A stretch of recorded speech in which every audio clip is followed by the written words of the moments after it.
Jimmy sold his house. Was scheduled to close on June 15th. He needed more time to get out of the house, so the buyer agreed to allow him to stay in the house over the weekend for a fee of $500.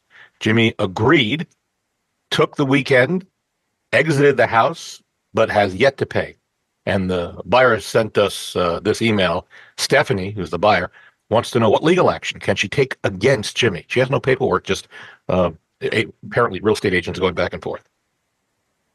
Great question, Stephanie. So if there was no money put back in escrow or like in a security deposit account or anything like that to hold this money to make sure that it was paid, then if you have an agreement for that, you're due that money. However, without the written paperwork or without it being held back in an account, it's going to be harder to track down, of course, because now you're going to have to go to small claims court, which is anything under $2,500, and that you'll probably win because you have this verbal agreement and you were very kind to him, but it will take a lot of effort to get that $500.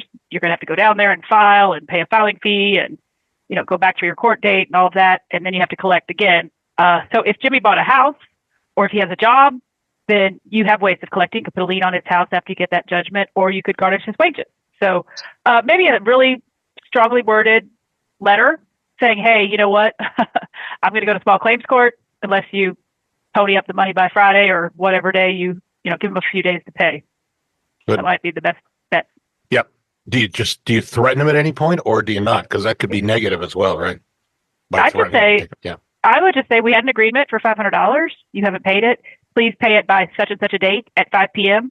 Then if he doesn't pay it by that time, you'll know he's not intending to pay it. And you can then decide, do you want to make the effort? $500 is a lot of money, but it's also not a lot of money when you have to go to take off work and drive downtown and park your car and all those things. So that'll be your decision at that time. One thing you can do on an easy basis is to check the references of anybody you're going to use. I highly suggest that, and we've made it easy for you to check our references. Go to LouisvilleZillow.com or LouisvilleGoogle.com, and you can read our reviews and what we're about. Back over to Steve at Limestone. This question from Ethel sent us an interesting question. First of all, by the way, you can send me a question via email, bob@WeSellLouisville.com, and just put radio question in the subject line. We thank you for all of you who send in the questions.